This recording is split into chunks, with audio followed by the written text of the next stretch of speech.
With mind की current affair session में आपका स्वागत है। ये current affair SSC, banking, railway, state PCS, CDS, CAPF, NDA और अदर कॉम्पिटिटिव एग्जाम आदि में सहायक होंगे। आज की डेट है 19 अगस्त 2020। तो चलिए आज का करंट अफेयर शुरू करते हैं। आज का पहला प्रश्न है, हाल ही में फेम इंडिया एशिया पोस्ट सर्वे में किस किस विधायक को सर्वश्रेष्ठ विधायक चुना गया है? ऑप्शन ए गोपाल चौधरी और प्रेमा वर्मा, ऑप्शन बी शांतिलता बेन और प्रकाश पटेल, ऑप्शन सी रितु खंडूडी और मुन्ना सिंह चौहान, ऑप्शन डी प्रमिला देवी और विजय राघवन। देखिए, फेम इंडिया एशिया पोस्ट के सर्वे में पौड़ी के यमकेश्वर से विधायक रितु खंडूडी भूषण को, सुधारवादी और देहरादून के विकास से विधायक मुन्ना सिंह चौहान को परफुल कैटेगरी में सर्वश्रेष्ठ विधायक चुना गया है।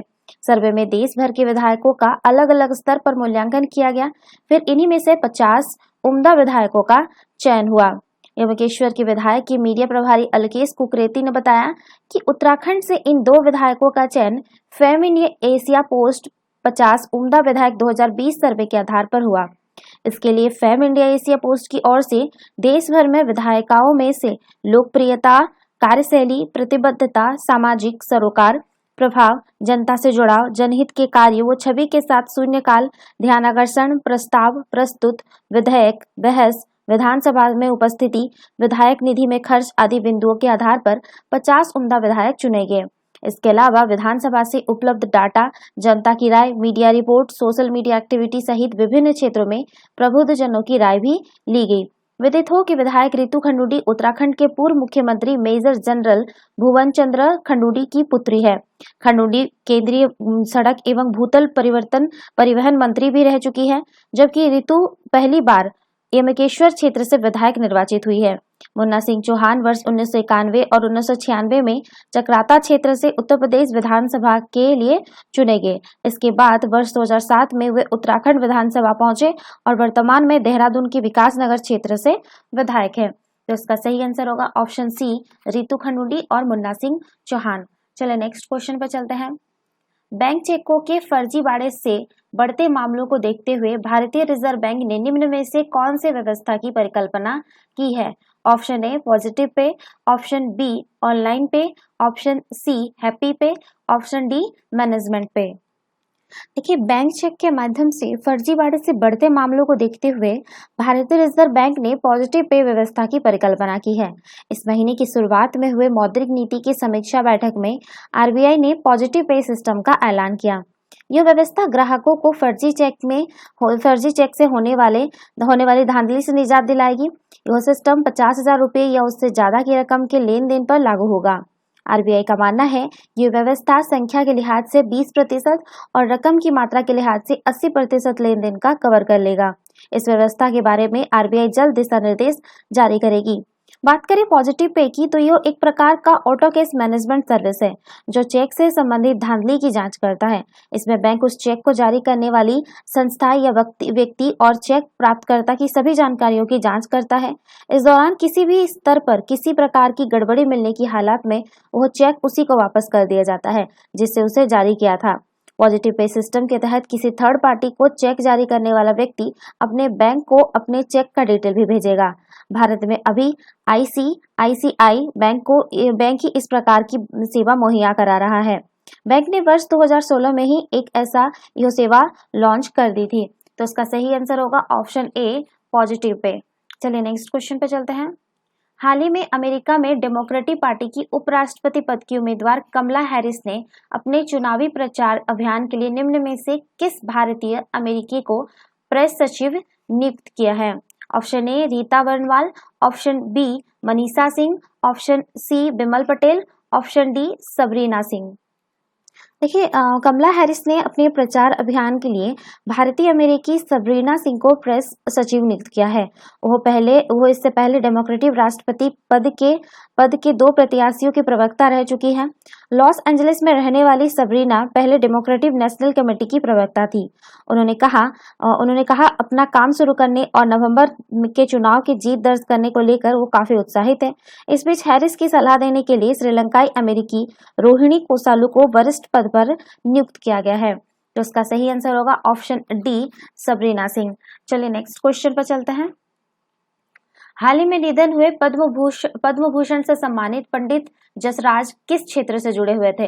ऑप्शन ए साहित्य, ऑप्शन बी संगीत, ऑप्शन सी इतिहास, ऑप्शन डी नृत्य।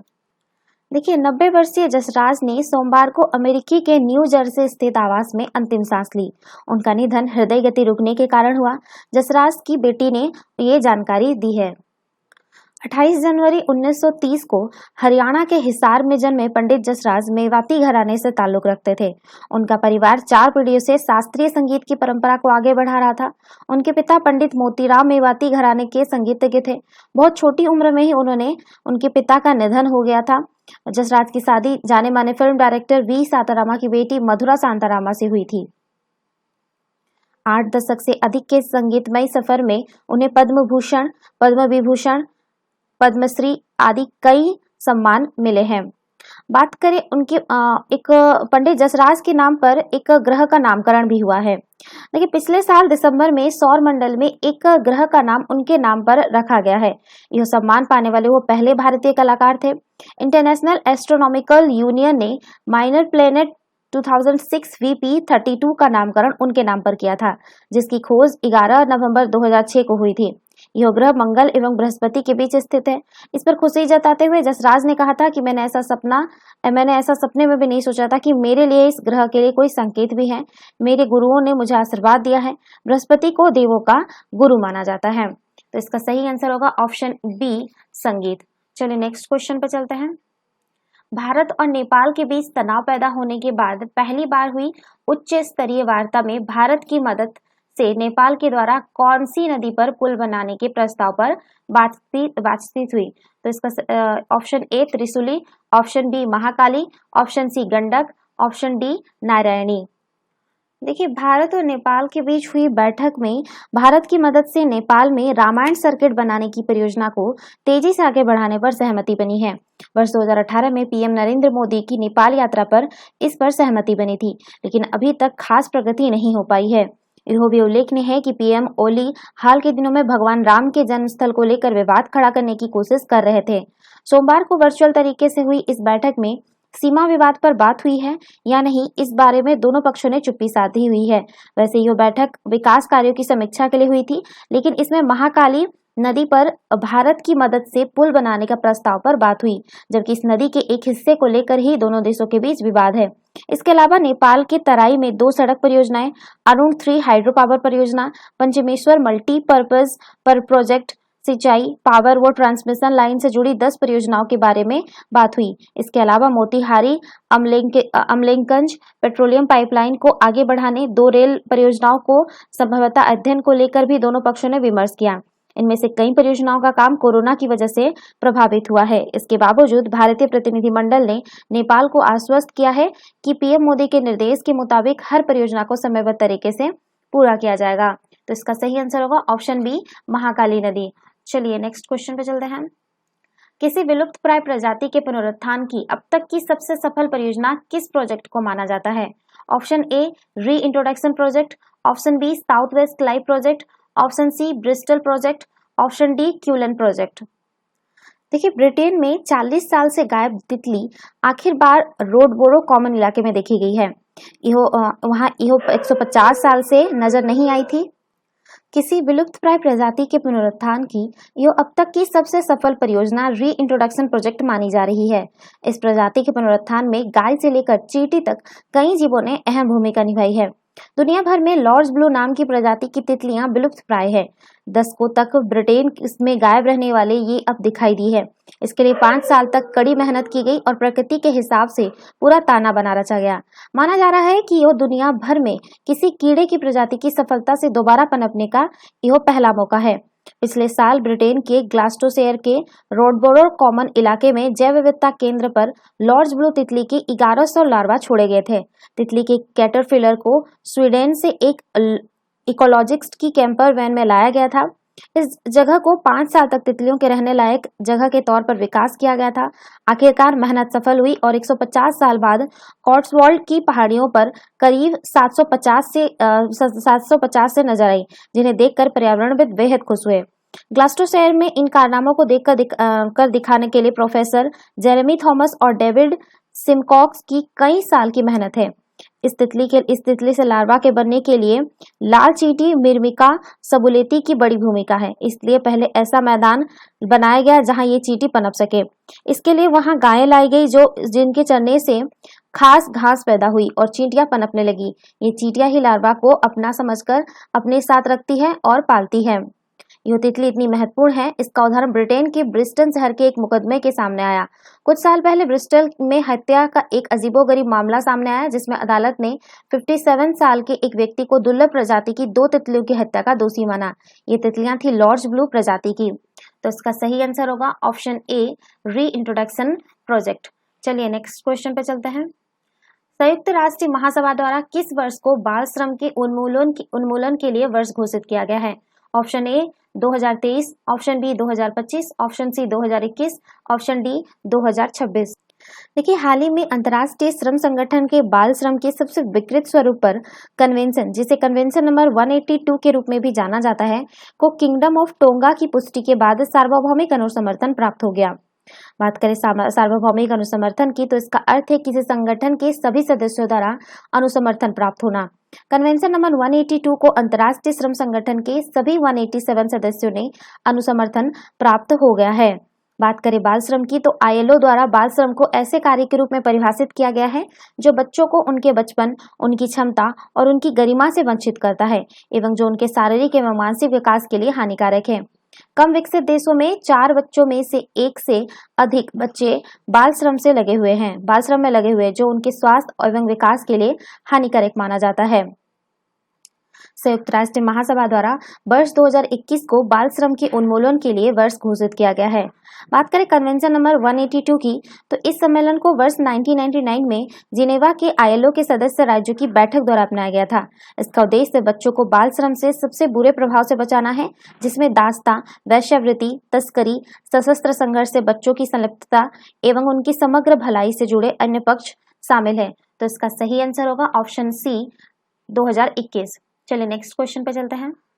हाल ही में लॉन्च किए गए स्वास्थ्य नामक ई पोर्टल द्वारा किसके संदर्भ में जानकारी उपलब्ध कराई जाएगी?